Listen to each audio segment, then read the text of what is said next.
Halo Bu Indah, saya Felisa dari kelas 10D dengan nomor absen 10. Hari ini saya akan mempresentasikan tentang idola dari bidang pendidikan yang saya kagumi, yaitu Sultan Syahir. Sebelumnya, siapa sih Sultan Syahir ini? Sultan Syahir adalah salah satu tokoh penting dalam perjuangan kemerdekaan Indonesia. Ia dikenal dengan julukan pemimpin yang cerdas, sederhana, dan juga menjunjung tinggi demokrasi. Selain menjadi pejuang kemerdekaan, ia juga pernah menjabat sebagai Perdana Menteri pertama kali di Indonesia setelah kemerdekaan. Sultan Syahir ini lahir pada 5 Maret 1909.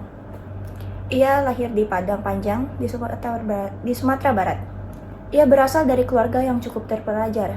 Ayahnya yang bernama Muhammad Rasad, ia adalah seorang pegawai pemerintah pada masa Hindia Belanda dan juga memiliki istri yang bernama Putri Siti Rabiah. Lalu, ia sejak muda Syahir sudah menunjukkan ketertarikannya pada ilmu pengetahuan. Ia membaca buku, kegiatan, dan juga mengikuti kegiatan organisasi. Ia juga sangat peduli dengan keadaan rakyat Indonesia yang saat itu masih dijajah oleh Hindia Belanda. Karena pemikiran dan kegiatan yang menentang penjajahan, ia pernah sekali ditangkap, diasingkan oleh pemerintah Belanda. Setelah itu, saat Indonesia merdeka pada tahun 1945, ia dipercaya menjadi pemimpin pemerintah sebagai Perdana Menteri pertama di Indonesia.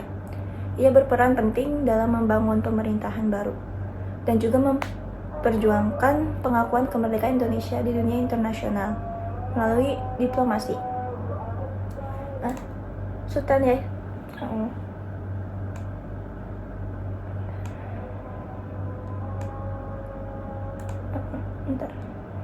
Bentar ya Bu. Sultan Syahir meninggal pada 9 April tahun 1966 di kota Zurich, lebih tepatnya di Swiss. Ia meninggal karena ia mengalami penyakit stroke yang membuat kesehatannya yang semakin memburuk. Selanjutnya ada pendidikan Sultan Syahir. Pendidikan Sultan Syahir ini dimulai dari ELS itu saat SD di Medan, lalu dilanjutkan ke Mulo itu saat bidang SMP. Lalu setelah itu ia bersekolah di AMS setara dengan SMA. Lalu ia mendalami sejarah, filsafat, dan ilmu sosial serta aktif di bidang teater dan juga organisasi pemuda seperti JOM Indonesia. Dan juga mendirikan sekolah rakyat yang bernama Jahja Volksuniversiteit untuk membantu para anak-anak yang kurang mampu belajar setelah lulus pada tahun 1929. Sultan Syahir ini melanjutkan studi hukum di Universitas Amsterdam. Namun, ia lebih aktif dalam organisasi pergerakan mahasiswa di Indonesia. Sebelumnya, akhirnya pun kembali ke tanah air Indonesia karena rasa nasionalismenya. Lalu di sini ada fun fact. Saat masih bersekolah, Sultan Syahir dikenal gemar membaca. Ia selalu aktif berorganisasi dan bahkan mendirikan sekolah rakyat yang gunanya untuk membantu masyarakat yang fokus untuk belajar.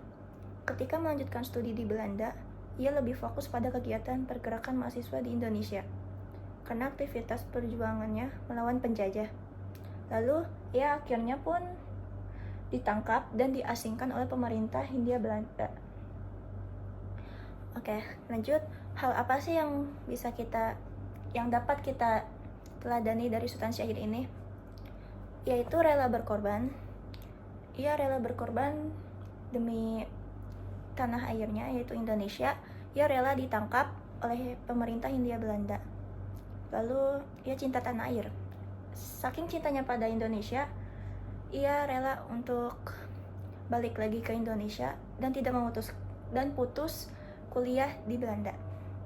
Itu saja yang bisa saya presentasikan pada hari ini. Terima kasih.